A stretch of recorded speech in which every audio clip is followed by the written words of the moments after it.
Hey guys, welcome back to Prehistoric Dragons. So in prior episodes, I keep telling you guys I'm going to build you a cage from the ground up. We are going to do that in today's episode. But first, I got a surprise for you guys.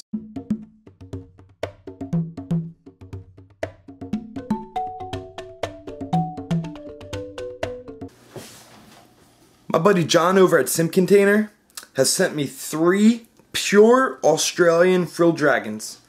Thank you, John. I can't wait to open this box. Let's get to the opening. Here we go, guys. I was told these are Northern Territory Frilled Dragons.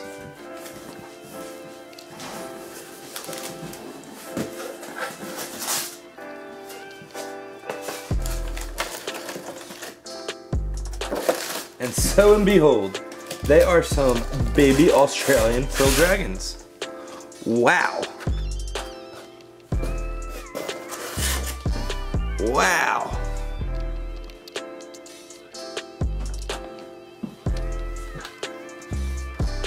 Just one at a time here, right?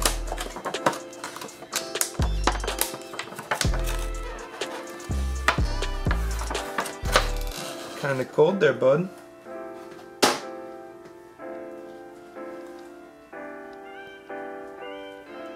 Now let's put these guys in the cage one by one so they can warm up, because these guys are pretty freaking cold, and I don't want them to get sick.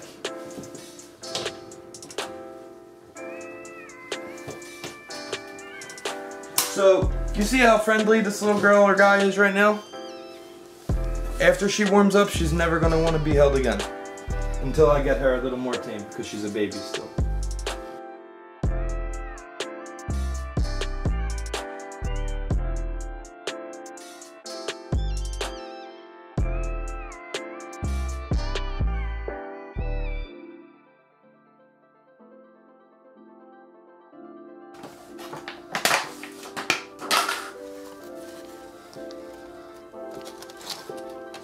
Gotcha. This one's gonna be red, dude.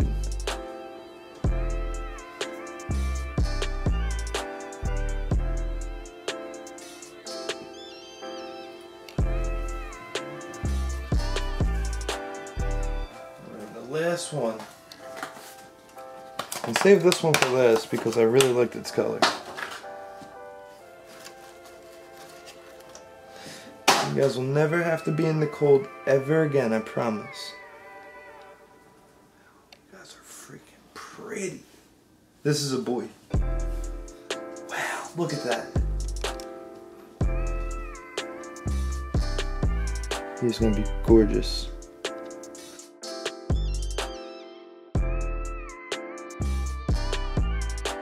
So, we got 3 Australian Frilled Dragons. I cannot wait to see what these guys look like when they get bigger. So, there's a big difference between Australian Frilled Dragons and New Guinea Frilled Dragons. So, a New Guinea Frilled Dragon baby, which would be like... So this right here is a New Guinea Frilled Dragon. Now, there is a difference between the New Guinea Frilled Dragons and the Australian Frilled Dragons. New Guinea Frilled Dragons tend to be more skittish, for one. That's a big personality trait, but I've seen it firsthand with these guys. When he was a little baby, when I first brought him home, he was very tame, but now that he's getting some size to him, and he has some confidence, he wants nothing to do with me. He just wants to hide in this tree, which these animals are arboreal, so they like to hang out in the trees. When I say differences, let's pull out one of these Australians again.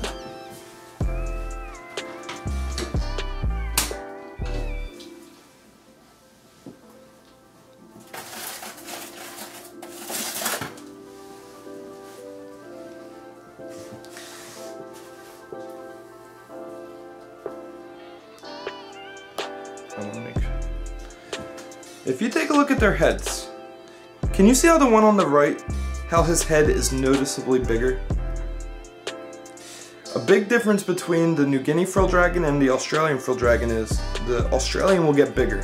It's usually more colorful as well. Bruce over here will probably get to be about 24 inches, maybe 28 if he's like really lucky. but the Australians should get about 3 foot. They could probably get a little bigger, but they're known to be about 3 foot. Alright guys, super excited the lizards came today. We're going to be building the cage now.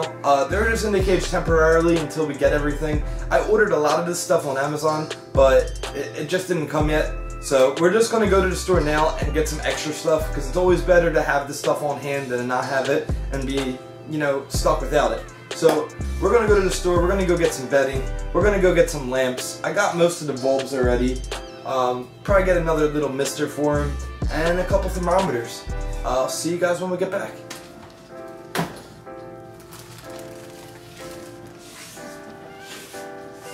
So I want to explain where I went to get this stuff and why I got it. First off, I like to do most of my shopping online. I like the stuff to come to my door so I don't have to go out and get it. But in situations like today where the lizards came and I was underprepared, I had to go out and get stuff. So we did stop at a local pet store. I'd like to mix this with the forest bedding.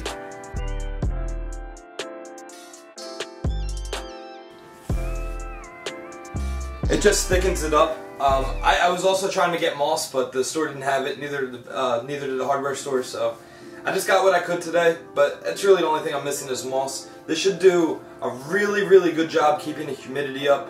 It also will help when I'm trying to build bioactive cages. This is what you want to use. So let's talk a little bit about frilled dragons. Frilled dragons like hot temperatures. They like their basking temperatures anywhere from about 120 to 140 degrees. They want ambient temperatures about 90 degrees during the day, and at nighttime you want to keep it about 80 degrees. Now, a cage this big, this is an extra large Exoterra cage. So with the bedding, I'm really trying to make the bedding about, you know, maybe 3 to 6 inches. I'm really going to use that much just to hold the humidity in. I really want to keep the humidity at the right temperature, or the right levels. For a frilled dragon, they sit comfortably anywhere from 70 to 80% humidity, which is pretty tough to keep in a glass cage.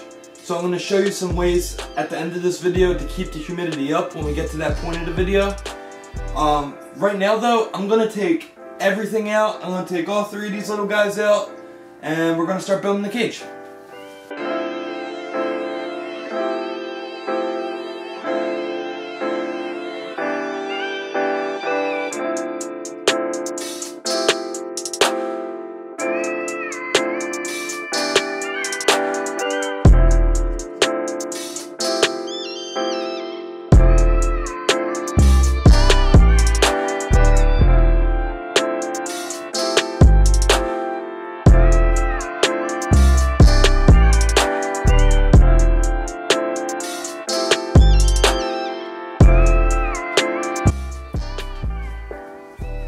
Well, we're going to start with cocoa fiber, and we're going to get one of these bricks in the water. It's going to take 30 minutes for the brick to be in the water.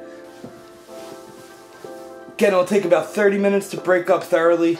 I used extra water, and I used piping hot water. Reason being, the hot water breaks it up a little faster, and any extra water that's in there, I'm just going to take it outside and get rid of the excess water. Let it dry for a minute, and then we're going to put it in the cage.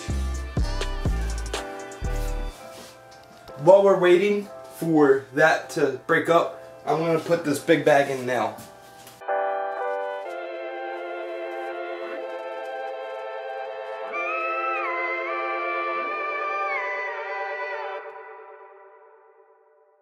So after we get the rest of the fire substrate done, we're going to throw that in there, mix it up a little bit, and then start rebuilding the cage.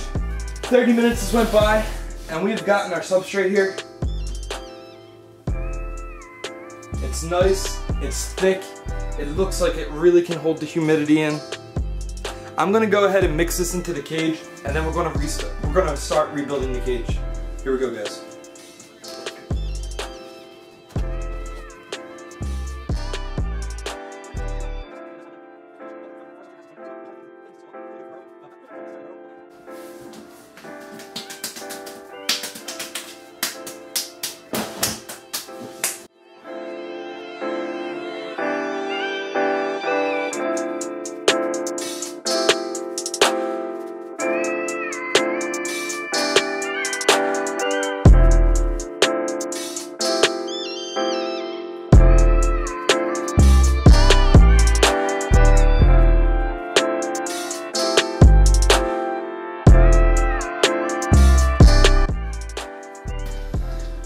Alright guys, so a good friend of mine told me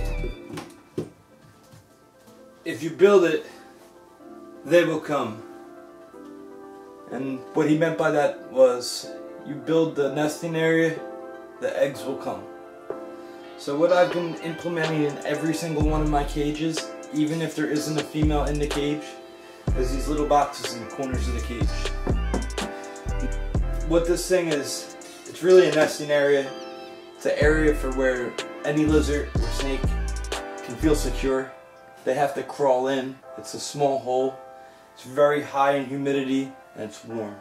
So most reptiles would love to be in a box like that. Let's finish building this cage.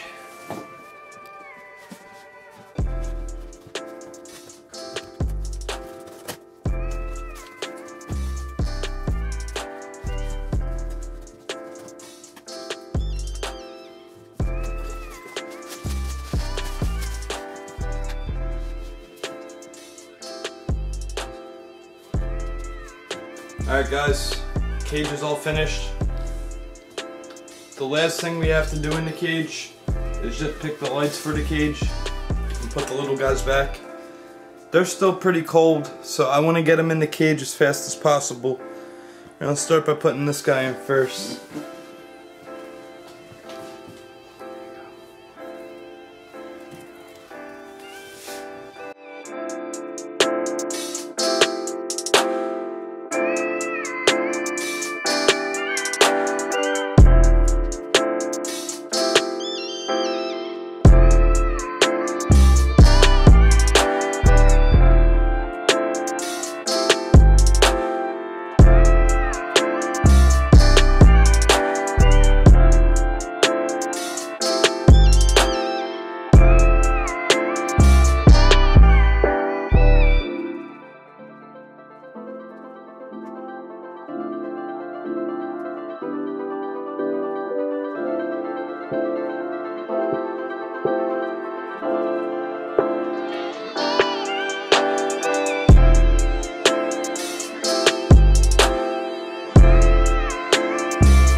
Alright guys, just want to wrap this video up with a couple more facts about frilled dragons.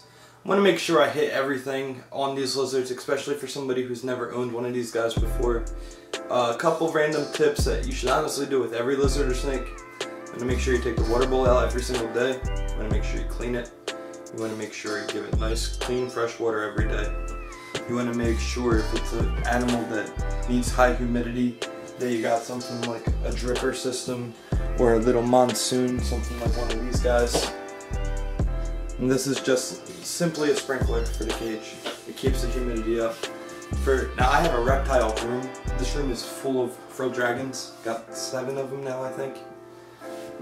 I use a humidifier for the room.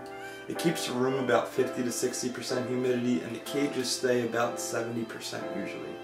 And you see my big breeder. Even my big breeder at the top stays around 40%. It's because of this bad boy right here.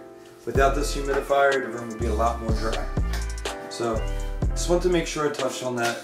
I also want to touch, when your frilled dragon's an adult, you can give it a pinky mouse. They're very tiny ones. You can do that about once a month. It's good, it's high in protein, it's good for the animal. As a daily diet, I like dubia roaches. I think that is the main source of the diet. I think that's what you really want to use.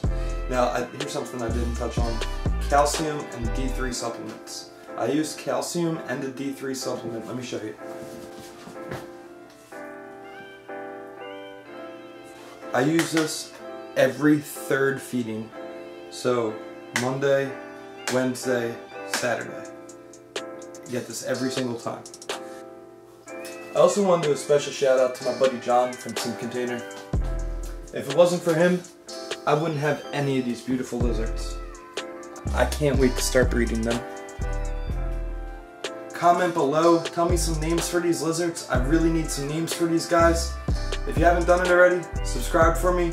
I'd love to keep you guys up to date on my breed. I have so many lizards now. This is literally more than just a hobby for me. I want to share this experience with you guys. So I want to say thanks and have a great day, guys.